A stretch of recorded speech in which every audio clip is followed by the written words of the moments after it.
Assalamualaikum warahmatullahi wabarakatuh. Perkenalkan, nama saya Hidayatul Wahdah dari Prodi Pendidikan Luar Biasa.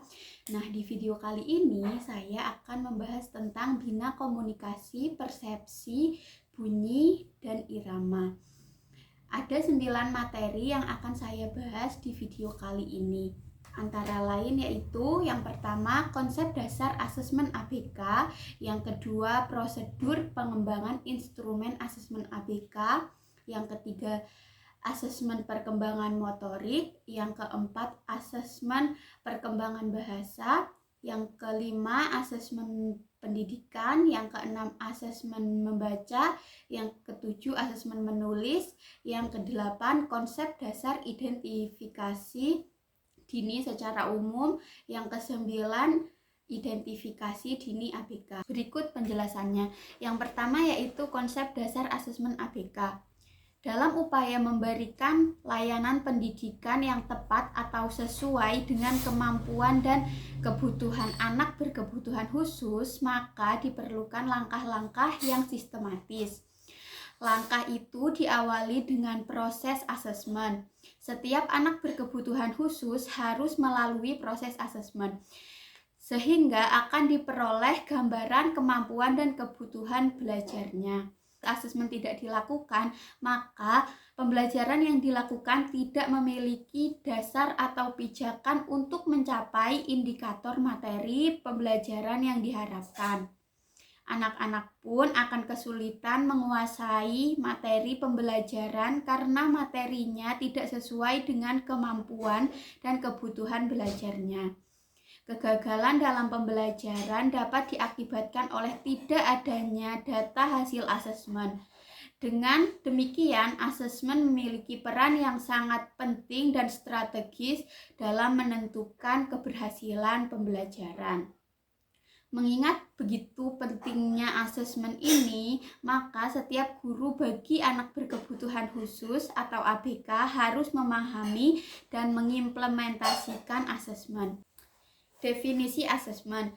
Perlu difahami terlebih dahulu apa yang dimaksud dengan tes, evaluasi, dan asesmen. Tes adalah mengukur kemampuan dengan soal-soal. Evaluasi adalah aktivitas yang di dalamnya terdapat aktivitas pengukuran dan penilaian atau membandingkan yang kemudian memaknai hasilnya. Sedangkan asesmen adalah serangkaian proses yang di dalamnya terdapat aktivitas tes dan evaluasi dalam rangka memperoleh gambaran yang lengkap mengenai kemampuan dan hambatan belajar yang dimiliki oleh anak, sehingga berdasarkan gambaran atau data itu dapat diambil keputusan untuk menentukan pembelajaran yang sesuai dengan kemampuan dan kebutuhan belajar anak. Sejalan dengan definisi berikut bahwa asesmen adalah mengumpulkan informasi yang relevan sebagai bahan untuk menentukan apa yang sesungguhnya dibutuhkan dan menerapkan seluruh proses pembuatan keputusan tersebut. Adapun tujuan asesmen ada 8 poin. Yang pertama yaitu screening atau penyaringan untuk mengidentifikasi anak-anak yang memiliki kebutuhan khusus. Yang kedua yaitu diagnosis untuk menentukan jenis dan berat ringannya kebutuhan khusus. Yang ketiga yaitu perencanaan program. Yang keempat penempatan. Yang kelima grading atau penilaian. Yang keenam evaluasi. Yang ke-7 prediksi untuk memperkirakan potensi atau kinerja anak atau kelompok anak di masa dating. Yang ke-8 adalah guidance, dapat digunakan untuk bimbingan sehubungan akhir. Yang berikutnya yaitu pendekatan asesmen. Asesmen sendiri dibagi menjadi 2. Yang pertama yaitu asesmen formal. Asesmen formal adalah asesmen standar atau asesmen yang menggunakan instrumen baku. Misalnya tes kecerdasan, basal reading, tes Minnesota, dan lain-lain. Instrumen tersebut telah mengalami standarisasi melalui eksperimen yang ketat dalam jumlah sampel yang sangat banyak. Yang kedua yaitu asesmen informal. Asesmen informal adalah asesmen yang dibuat dan dikembangkan oleh guru berdasarkan aspek-aspek perkembangan atau kurikulum yang berkaitan dengan kemampuan belajar anak. Asesmen informal ini hanya berlaku kasuistik, maksudnya berlaku pada komunitas anak di mana guru itu membuat dan menerapkan asesmen. Belum tentu sesuai atau cocok diterapkan pada komunitas anak di tempat lain. Selanjutnya yaitu subject assessment. Siapakah yang perlu di-asesmen? Tentunya semua anak membutuhkan asesmen ini. Semua anak harus memperoleh hak pendidikan dan hak belajarnya. Maka semua anak perlu memperoleh proses asesmen agar hak pendidikan dan hak belajarnya terpenuhi secara sesuai dengan kemampuan dan kebutuhannya. Anak pada umumnya membutuhkan asesmen, lebih lagi anak-anak berkebutuhan khusus yang rentan terhadap kegagalan dalam proses pembelajarannya. Semua anak berkebutuhan khusus harus diasesmen sebelum mereka memulai proses pembelajaran. Semua subjek akan memperoleh strategi, lingkup, dan teknik asesmen yang sama. Perbedaannya terletak pada prosedur dan item-item soal dan instruksi yang ada dalam proses asesmen. Faktor usia juga dapat menentukan bentuk item dan evaluasi yang akan diberikan. Misalnya asesmen membaca permulaan pada anak tunagrahita akan berbeda dengan anak pada umumnya.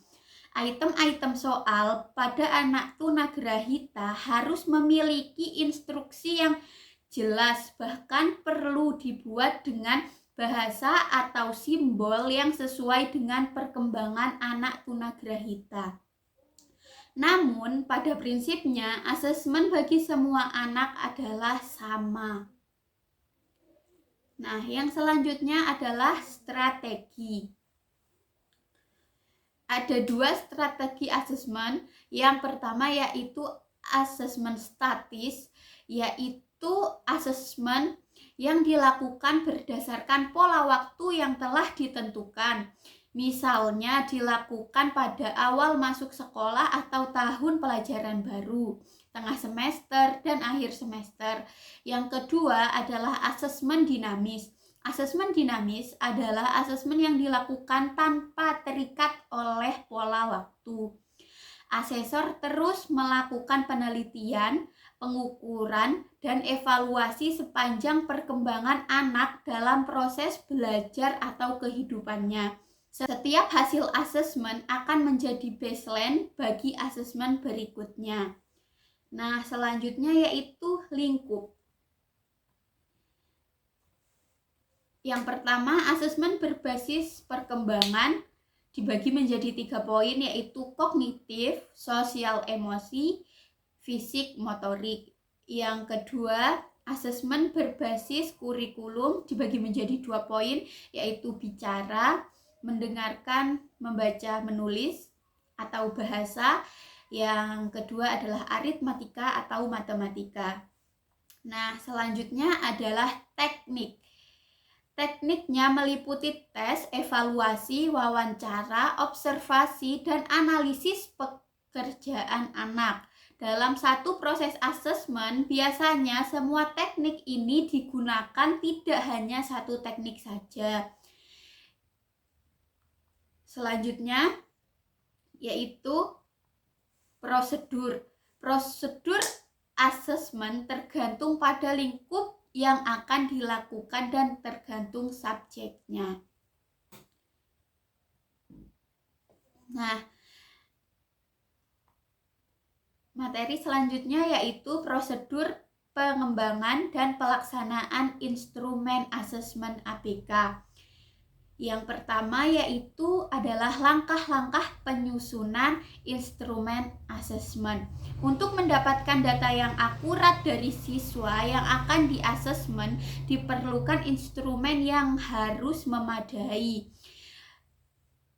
Rohyadi dan Alimin 2005 mengemukakan bahwa ada beberapa langkah yang harus ditempuh guru dalam penyusunan instrumen asesmen. Langkah penyusunan instrumen yang dimaksud adalah yang pertama, menetapkan aspek dan ruang lingkup yang akan diasesmen. Yang kedua, yaitu menetapkan ruang lingkup, yaitu memilih komponen nama dari bidang yang akan diakses. Yang ketiga, menyusun kisi-kisi instrumen asesmen. Dan yang keempat atau yang terakhir, mengembangkan butir soal berdasarkan kisi-kisi yang telah dibuat. Berikut penjelasan masing-masing dari langkah tersebut. Yang pertama yaitu memahami aspek dan ruang lingkup yang diakses.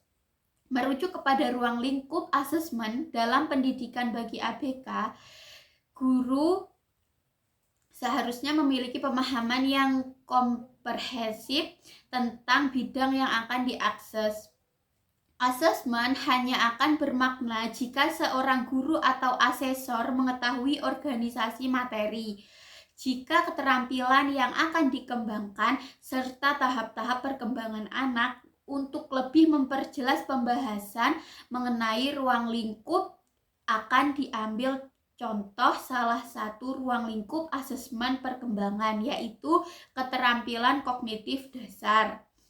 Untuk memahami aspek-aspek apa saja yang termasuk dalam keterampilan kognitif dasar, maka guru harus mengetahui konsep atau pengertian keterampilan kognitif dasar itu sendiri.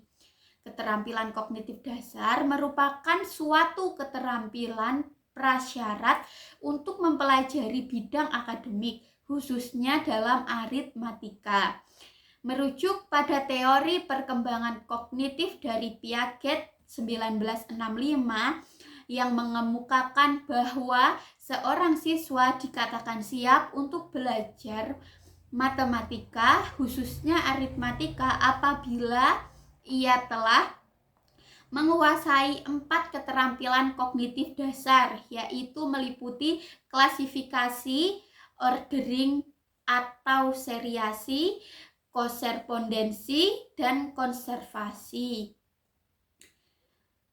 Berdasarkan teori tersebut, guru atau asesor dapat mempelajari masing-masing dari keempat komponen keterampilan kognitif dasar tersebut. Selanjutnya, dari tiap-tiap komponen dikembangkan menjadi sub-sub komponen. Dari setiap subkomponen tersebut dapat dijabarkan lagi ke dalam sub-sub komponen yang lebih kecil yang memuat indikator-indikator yang akan dijadikan landasan dalam pembuatan butir-butir soal dalam instrumen asesmen tersebut. Untuk memberikan gambaran yang komprehensif tentang ruang lingkup bidang yang akan diakses, penyajian materi dalam bentuk matriks, bagan, tabel, atau daftar dapat membantu pemahaman guru atau asesor dalam rangka menyusun instrumen asesmen yang dimaksud. Nah, yang kedua yaitu menetapkan ruang lingkup, yaitu memilih komponen mana dan dari bidang mana yang akan diakses. Setelah guru atau asesor memahami ruang lingkup bidang yang akan diakses, langkah selanjutnya adalah memilih komponen atau subkomponen mana dari keseluruhan komponen bidang tersebut untuk ditetapkan sebagai komponen atau subkomponen yang akan diakses. Apakah guru memilih salah satu komponen dari bidang keterampilan kognitif dasar? Misalnya komponen klasifikasi, atau memilih 2 komponen yaitu klasifikasi dan ordering misalnya. Setelah guru atau asesor menetapkan atau memilih komponen mana yang akan diakses, langkah selanjutnya adalah menyusun kisi-kisi instrumen asesmen tentang komponen yang dipilih atau ditetapkan dari keseluruhan komponen bidang yang akan diakses. Yang ketiga yaitu menyusun kisi-kisi instrumen asesmen. Untuk menentukan instrumen asesmen dari keterampilan atau sub keterampilan tertentu, guru atau asesor membuat kisi-kisi instrumen. Kisi-kisi ini bertujuan untuk mempermudah dalam membuat soal atau tugas-tugas yang harus dikerjakan oleh siswa. Yang keempat yaitu mengembangkan butir soal berdasarkan kisi-kisi yang telah dibuat.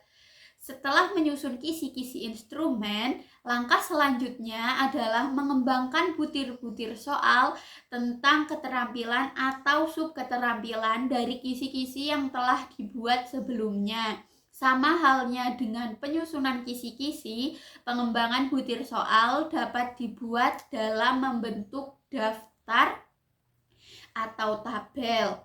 Butir-butir soal dikembangkan berdasarkan indikator-indikator yang telah dijabarkan dari subkomponen atau subketerampilan yang telah dipahami baik pengertiannya maupun ruang lingkupnya. Nah, selanjutnya yaitu pengembangan instrumen asesmen. Untuk dapat mengembangkan instrumen asesmen, ada beberapa prosedur atau strategi yang dapat dipilih, yaitu asesmen formal dan asesmen informal. Asesmen formal dilakukan dengan menggunakan tes baku yang dilengkapi dengan petunjuk pelaksanaan tes, kunci jawaban, cara menafsirkan hasilnya, dan alternatif penanganan anak yang bersangkutan. Penyusunan asesmen formal sendiri memerlukan keahlian tinggi, waktu yang lama, dan biaya yang besar karena harus didasarkan atas validitas tertentu, memerlukan perhitungan reliabilitas, dan tiap butir soal perlu dikalibrasi untuk mengetahui daya pembeda dan derajat kesulitannya. Oleh karena itu, penyusunan instrumen asesmen formal tidak mudah. Maka tidak mudah pula untuk menemukan instrumen asesmen formal tersebut. Nah, oleh karena itu, para ahli di bidang pendidikan bagi ABK umumnya mempercayai bahwa asesmen informal merupakan cara yang terbaik untuk memperoleh informasi tentang penguasaan anak. Berbagai observasi tentang perilaku anak sehari-hari dalam menyelesaikan tugasnya atau hasil tes bidang tertentu yang dibuat oleh guru berdasarkan kurikulum dapat menyajikan informasi yang sangat berharga sebagai landasan pelayanan pengajaran bagi ABK. Observasi adalah suatu strategi pengukuran dengan cara melakukan pengamatan langsung terhadap perilaku siswa, misalnya keterampilan sosial, keterampilan akademik, dan kebiasaan belajar. Adapun teknik yang dapat digunakan berupa event recording atau catatan berdasarkan frekuensi kejadian, duration recording atau mencatat perilaku berdasarkan lamanya kejadian, interval time sample recording atau mencatat hasil amatan berdasarkan interval waktu kejadian. Nah, yang selanjutnya yaitu metode dan teknik asesmen anak berkebutuhan khusus. Metode atau cara yang dapat digunakan dalam melaksanakan asesmen antara lain observasi, pengamatan yang dilakukan terhadap cara belajar siswa, tingkah laku yang muncul pada saat siswa belajar, dan sebagainya. Tes atau evaluasi hasil belajar diperoleh dengan cara memberikan tes pada setiap bidang pengajaran. Wawancara dilakukan terhadap orang tua atau keluarga siswa, sedangkan teknik yang digunakan untuk mengumpulkan data yang diharapkan melalui metode di atas adalah yang pertama checklist, yaitu memberikan tanda pada bagian-bagian yang telah ditentukan pada pedoman sesuai dengan kemampuan anak. Skala nilai, yaitu bentuk penilaian yang mengarah pada kemampuan atau prestasi belajar siswa. Adapun bentuk laporan hasil pelaksanaan asesmen dapat berupa grafik, data kualitatif, dan data kuantitatif. Ada beberapa persyaratan dalam menentukan metode asesmen, yaitu autentik, perilaku nyata dalam setting nyata. Yang kedua yaitu convergent, sumber informasi yang beragam. Yang ketiga kolaborasi, dilakukan bersama terutama sekali dengan pengasuh. Yang keempat adalah equity, yaitu mampu mengakomodasi kebutuhan khusus anak. Yang kelima adalah sensitivitas, atau dapat memasukkan materi yang cukup untuk perencanaan keputusan. Yang terakhir adalah kongruent, atau ada kesamaan prosedur yang ditetapkan baik dalam pengembangan maupun evaluasinya. Nah, selanjutnya adalah prosedur pelaksanaan asesmen. Sebagaimana telah dijelaskan mengenai ruang lingkup materi keterampilan yang akan diasesmen, pada akhirnya akan menentukan apa yang akan diajarkan kepada siswa secara individu dan bagaimana cara guru mengajar siswa sehingga memperoleh kemajuan yang optimal.